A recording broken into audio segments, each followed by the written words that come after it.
So Mr. Wright's going to run you through this paper again in Keith's absence. I think Keith's away.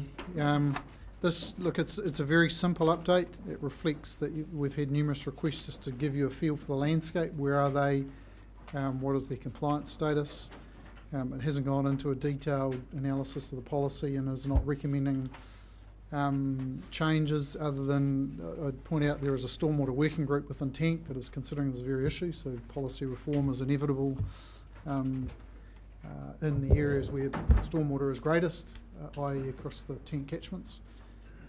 So that's running its course, and in time there will be more sort of substantive things to consider. This just gives you a look and feel in terms of what's where and how good it is or bad it is. Yeah, thank you. I'm not actually too certain as to what it is you're really wanting to know from this paper. I noticed that there were two attachments. One was an earlier attachment, which is that large spreadsheet which lists all the stormwater consents for councils, and then more recently there's been that smaller attachment which is headed significant consent applications and significant compliance matters. But I suppose as Mr. Maxwell said, largely there are a number of resource consents of stormwater discharge within our region held by territorial authorities and the regional council, and there are a number which are in the process of being applied for and going through the application or resource consenting process. And I suppose perhaps it's pretty easy if I answer any questions that you might have about the documents that you've been given, because there's some quite obvious answers to some of those questions, and there might not be as well. Well, Mr. Chair, thank you, and I'm greatly perturbed to know that you don't know what we want. And if you don't, staff need to start getting their act together on this issue, because if you thought feedlots was significant for the council, this is really where the buck stops. I want to know, for example, what the volume of discharges are, what area the catchments are involved, and how big this issue is. And I don't know whether you've been fed or given a sense of the urgency around this, but I hope today, if you haven't, that we've increased your anxiety about this sort of level of reporting. It would certainly help if the questions that you mentioned there, if those questions were actually put and we could actually answer those directly, but I'm not certain that was what was asked. And to me it's a very, very generic request for information, and so, you know, if you are prepared to ask specific questions, then we will give you specific answers and do our best to provide the information you require. Chair? Yes, sir. Can I ask a question? Absolutely. Can I just make the thing that what we're wanting, I think this is from my perspective of it, it flows from a general concern around this council table about the number of pollutants and polluting activity of historic wastewater systems, which are on long-term resource consents. For example, in Ahuriri, there's quite a number of heavy elements, metals get into the Ahuriri, etc., because of zinc roofs and so on. Now we've got, so what I think we were looking for was, what are the consequences, a listing of all the consequences of discharges into these areas. And there's another one was in the Karamu stream, because of historic discharges that Hastings has. That these were consents and practices which started, decades and decades ago, where we just let rainwater come off roofs and straight into streams, and we didn't think there were going to be any consequences. So what people wanted to get their head around is what are the environmental consequences of the discharges of stormwater we have currently. What are the issues which have been created, and what are the means we have, both short-term and long-term, to look to mitigating them? That's what we want. Sure. So we can see what the problem is, get us the problem definition. Now some will be regulatory, some will be talking to people, but we'll just try and figure out how we manage this. So we want to know what the problem is and solutions. Sure, that's a much wider brief than just the compliance team, as you can imagine. So, yeah, this organisation has the ability to provide that information. As I say, it's just a matter of us knowing exactly what you want to know, and we can provide it. Councillor Barker's absolutely summarised what we want to know. My only question is, how much of that is going to, if we ask for that as a separate paper, how much of that is going to duplicate what Tank's currently engaged in doing? Because I can't see the point of it. So I guess the consequences of the discharge, look, I don't recall the detail of Anna's report off the top of my head that was presented to you last year around state of the estuary, but there is a section in there that deals with stormwater and trace elements and sedimentation, so it's perhaps a repackaging of that. Look, and we, as Mr. Wright says, happy to provide you what you want in a format that you need to understand this. Very happy to do that. Where the rubber meets the road, though, in terms of once we understand the picture and we can present that to you, where the rubber really meets the road is okay, well, so what are we doing about it? And so what are we doing about it is the live conversation in the Stormwater Working Group at Tank. It's well, okay, what needs to change? What's the policy fix to address the issues or the problems that these discharges might be creating? Mr. Chair, if I could come back in, I beg to differ, Ian, for these reasons, is that this issue, and it's demonstrated, illustrated in this limited information we've got now, and our knowledge of the environment, tells me that there is a substantive issue going on right now, and without even needing to be asked, when I see non-compliance, virtually all the way, or no reporting, virtually all the way through those consents, and in the light of the Havelock North issue, I'm saying alarm bells all over the paddock.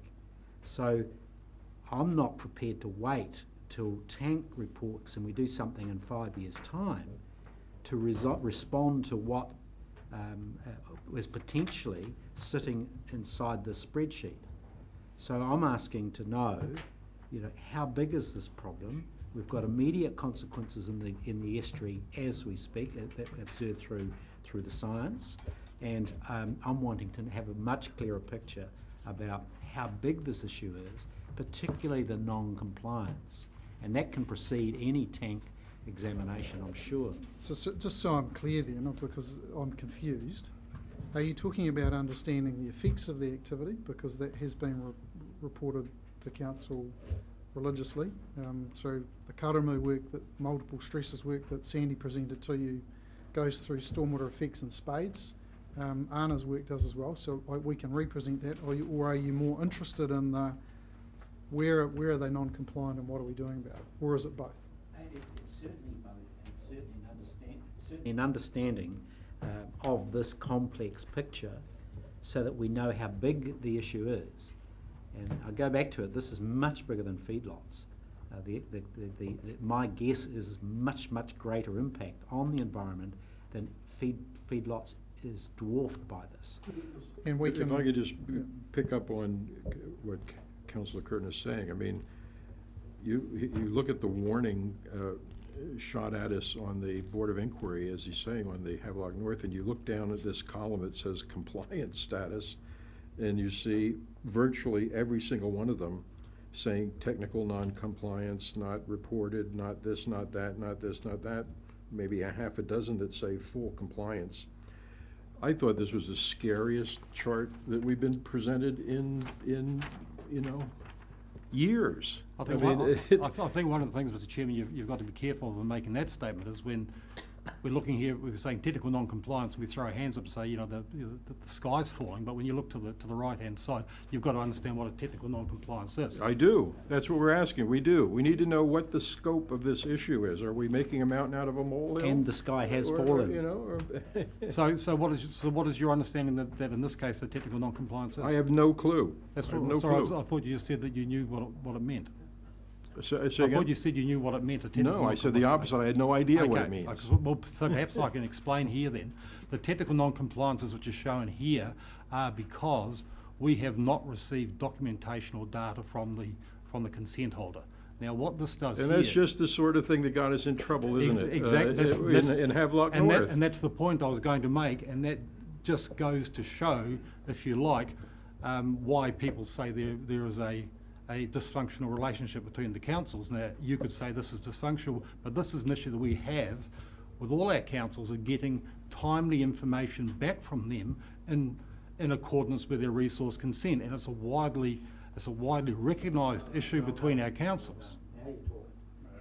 Okay, and what we have done most recently, because quite frankly we're pissed off with it, we have actually started banging the table really, really hard to make sure that these councils give us the information that they are legally required to do.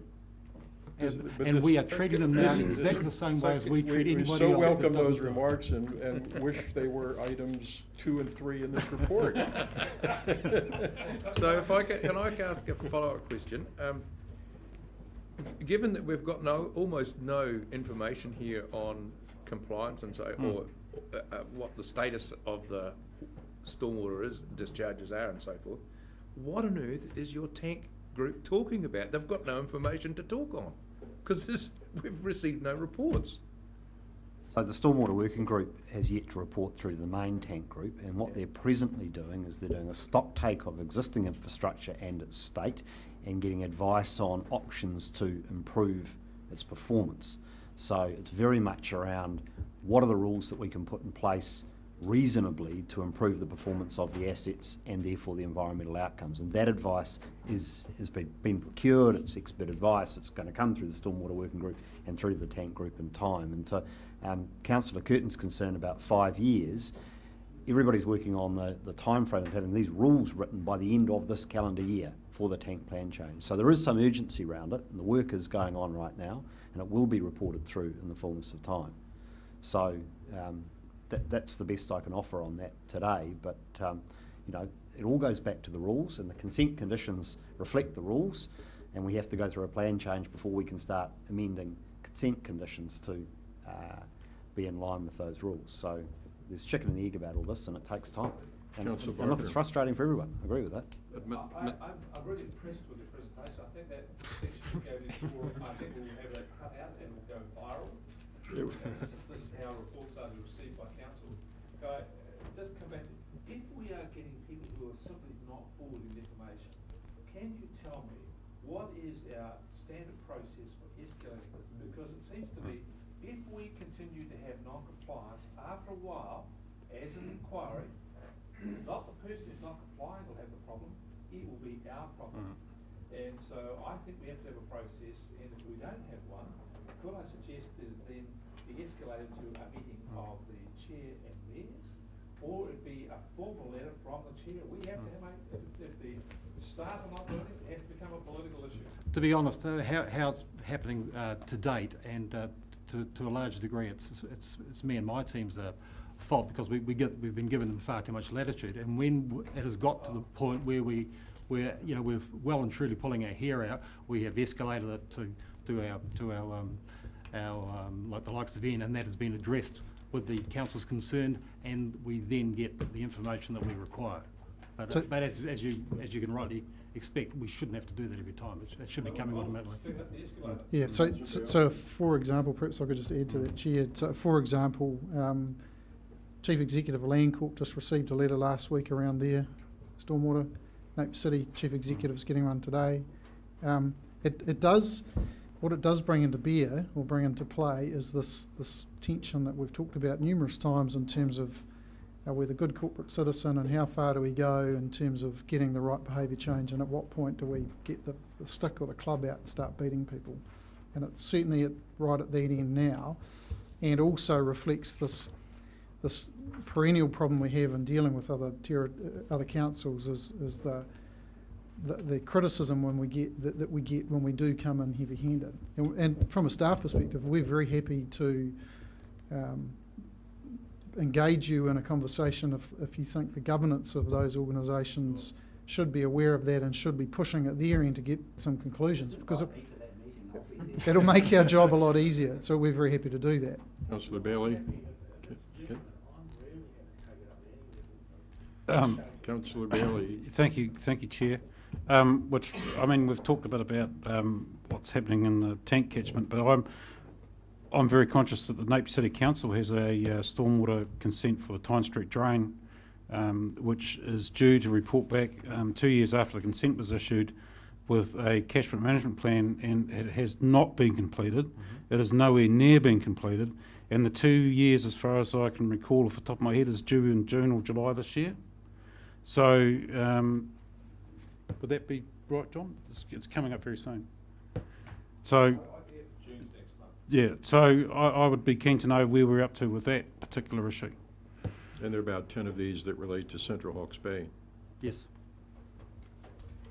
Councillor Dick? Isn't it again quite simple that senior staff and our chair should take the opportunity arising from the Havelock North situation to come on strong and hard and say, look, you've got responsibilities, we've got responsibilities, please work in accordance with the rules, otherwise. If I get instruction from you now to be reasonably direct with other councils and their leadership on their requirements, and I've got your support, I can tell you now that's happening Go for in it. 2 areas, and so I'll be looking forward to your support when they come to you and complain about it. Go for it. So you have our absolute support, as long as we don't get caught and that it's wrong. So make sure you're right. If you're right, but that's what happens. We start yelling at our counterparts, and then they come back and, oh, it actually wasn't quite. It's got to be, they were supposed to get this back on the 20th. It's now the 20th of the month, 2 years later, they still haven't, hypothetically.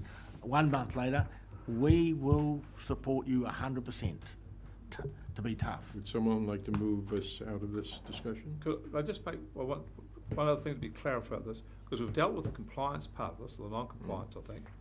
And I think that's I support the chair. And to me, it's not about banging people. It's just like in the home, you have to do the dishes. Your turn to do the dishes, it's something you just have to do. It's not something you wriggle out of, it should be in that context. These things just have to be done to make a tidy, firm household.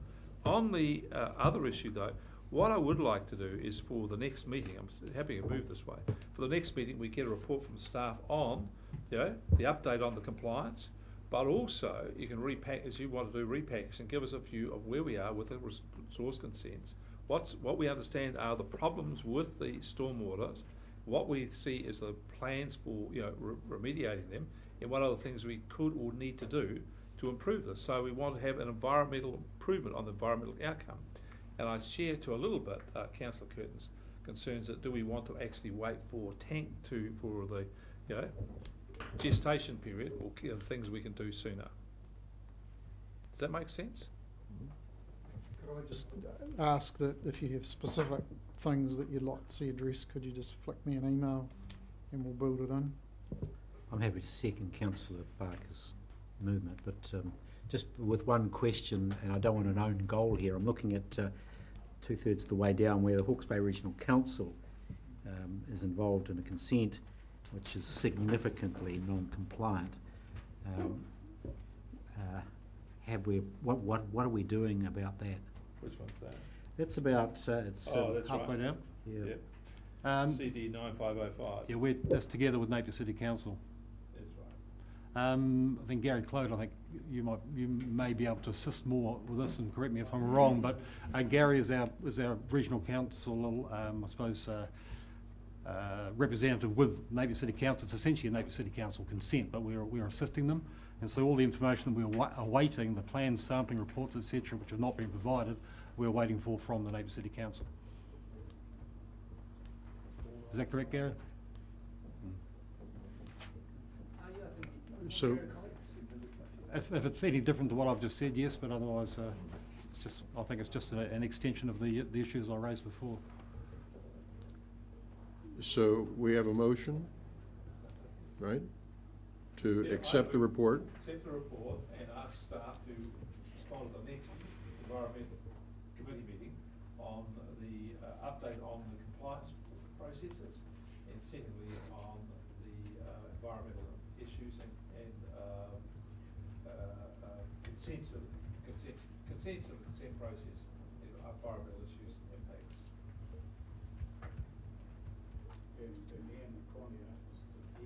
fair sense of that. Mhm. Mhm. And it was Councillor Curtin seconded that. We're just struggling with the to get the language, pick it up, okay. All those in favour? Hang on, Mr. Chair, can we speak to it? Very, very briefly, We plan to be here till 5. Yeah, I just Okay, want 'cause to. there are other agenda I items, want and to I'm say, gonna make you sit here till we get through them all. I want to say this, Mr. Chair, and Wayne made the most significant comment of the day that, you know, they're really, in quotes, pissed off with what's going on. Well, we need to change the culture that enables Wayne to express being pissed off and make sure that gets right up to this council to do things about it. That's where I think ultimately a governor-to-governor relationship can, in fact, make the difference. So I'm hoping we've got the message clear that, one, we're really, really, really interested and concerned about this issue, and two, we need to change the culture that enables and empowers staff to come forward and express that so that that reaches this table. Okay. All right. We have the motion. All those in favour? Aye. Any opposed? No? Okay, let's go. Clive River dredging, we have 2 more items to go here.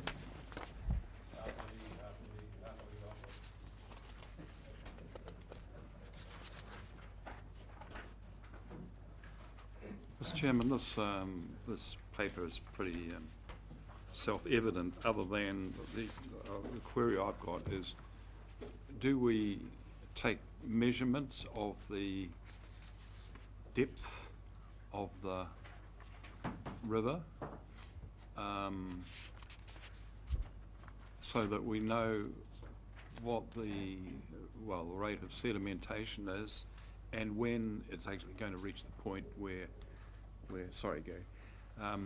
it becomes unable to be navigated by waka or rowing boats or whatever. Good afternoon, everybody. I see you jumped right into it. I wasn't going to do a presentation, but I'm happy to answer the question. Yes, we take regular measurements, and it's approaching. If you'll see on that graph in here, it's approaching the stage around about 2019, is 18-19, where we'll be getting complaints from the rowers, or more complaints from the rowers about whether they can effectively row that section of the river or not. So that measures the cumulative volumes over the length. Yes. So the reason for this paper was because I was taken out to Clive by the people who operate the waka there, who are telling me already that they can only operate it at high tide. I think maybe an hour each side of high tide, or 2 hours each side of high tide.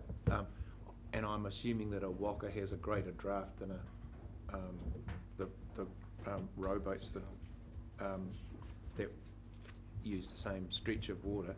So we've got a significant problem there, and looking at the cost of the next lot of dredging, which clearly, if that river's to remain usable, is going to have to be brought forward, because I think we've been operating currently about every 12 years or so, just looking at the history of this.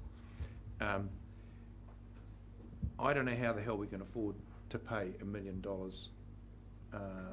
and justify spending that money for that purpose, because the number of people who benefit are relatively low for the expenditure of $1 million.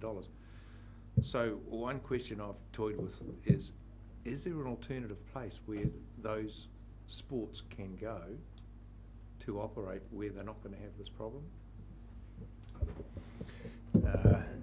There has been alternatives looked at. I think Councillor Barker, you looked at one a while ago. I'll let you answer that later on. Yeah. The other one we've looked at is at the confluence of the Tutaikuri and the Narururu. There's a large triangular area of silt there that we were looking at removing over a period of time, but I've written to the rowing club about that and actually had no response whatsoever from them.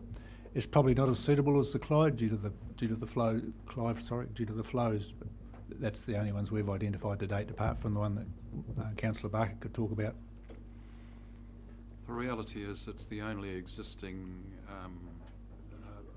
flat water recreation area that's available for Napier Hastings in particular, isn't it? Yeah, Mr. Chairman, just picking up Councillor Dick's point is that predating the issue around the use of the lower Clive River, I was involved in what was a significant competing issue in that lower section of all of those rivers, probably 12 or 15 years ago, where we had competing demands both in terms of passive and active use, and also this depth of water issue, both with existing uses a la the rowing club versus then jet skis and those small powerboats. And there was it came to a head to the point that we had community meetings at the time and established what we called the Clive Narrow River Rules. And I'm not sure whether the maps are still there, but it was a pretty fractious exercise we got down to, where we identified 5 different zones in the lower sections of all of those rivers, and it sort of took account of the best mix of uses we could identify for, as you say, rowing and passive uses versus those that want to roar in and make it din. And that's actually held together remarkably well through the 10-year period. I think Councillor Bevan's comment is the most recent issue that we've got that we don't quite know how to resolve, is that the Waka has gone there with a bit of a tourist context, and it is one thing that is quite different than all the other uses that we've actually catered for, which have been shallow use, be it boats or skiffs or sculls. So the challenge we have at the moment is, there's been a long history and pretty fractious history between the use of the various sections of the river, the issues associated with the adjoining property owners, particularly in the Clive River section around noise and sort of, let's say, competing issues. And the challenge we have is the Waka and Wakarama are more recent uses, certainly in the cycle of dredging.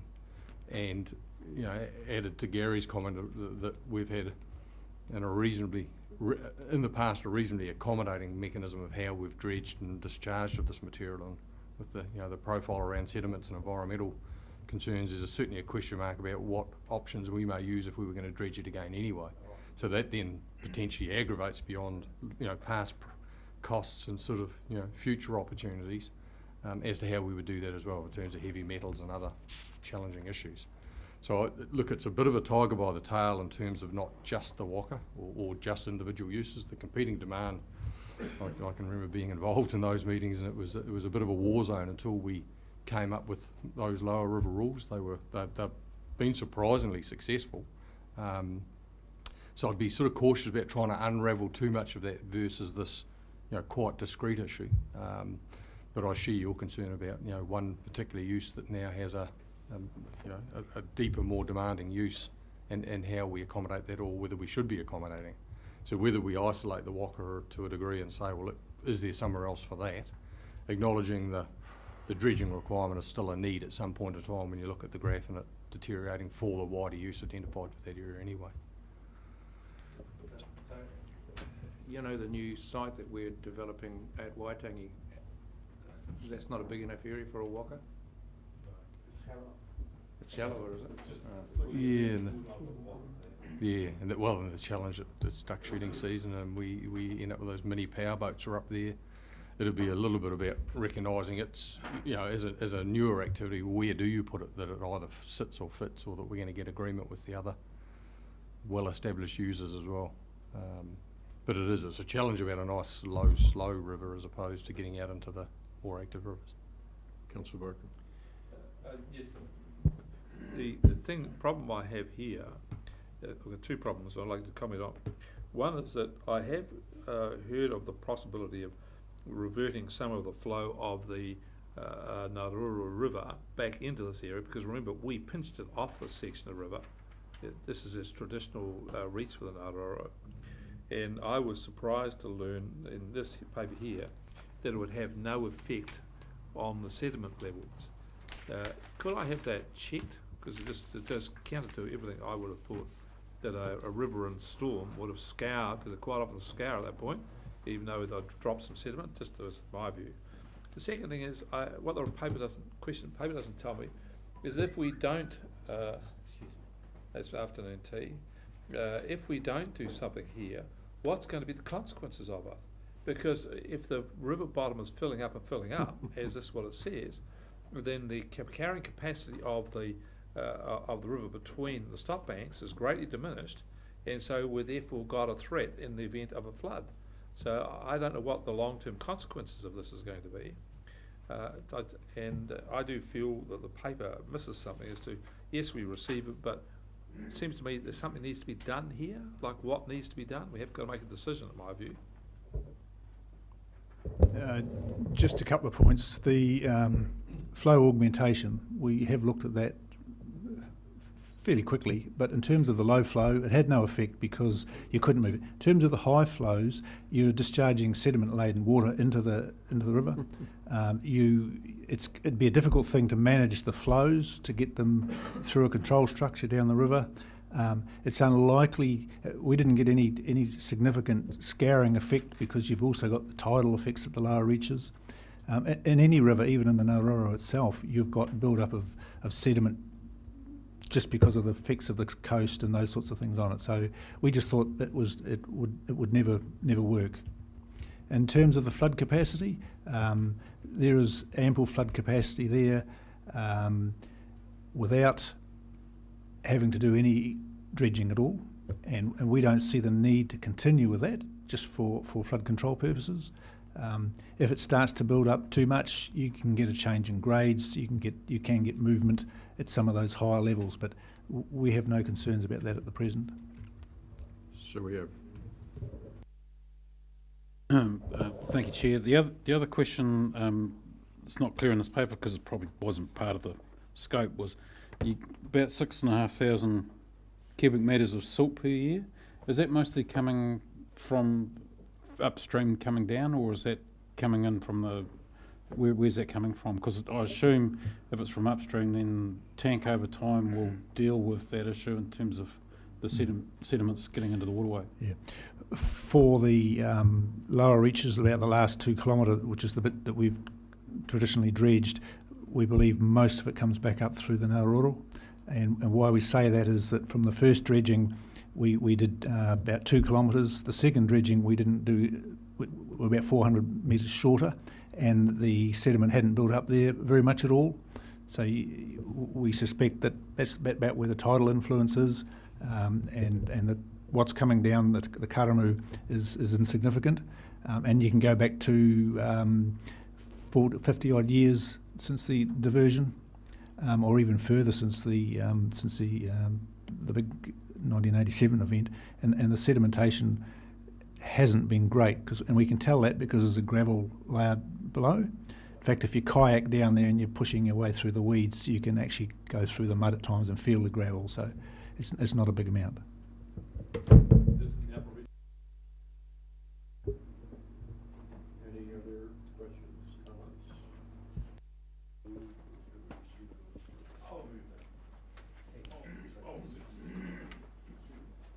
Mr. Chair. And I just want to say thank you, Gary, for fine work. Always good to see you. Mr. Chairman, is Here basically signaled that a year from now, in a year, we are going to have to. We're going to do something. Front up somehow. This is our advanced warning. I get that. Right. Well, Mr. Chairman, given that there may be some problem with consents, is it not worth starting that process earlier? So that we know, just the consent phase. But this is for looking for disposal of the sediment. Yeah, well, I mean, I think what Graham's alluding to is that the regional council may not grant a consent for discharge to sea.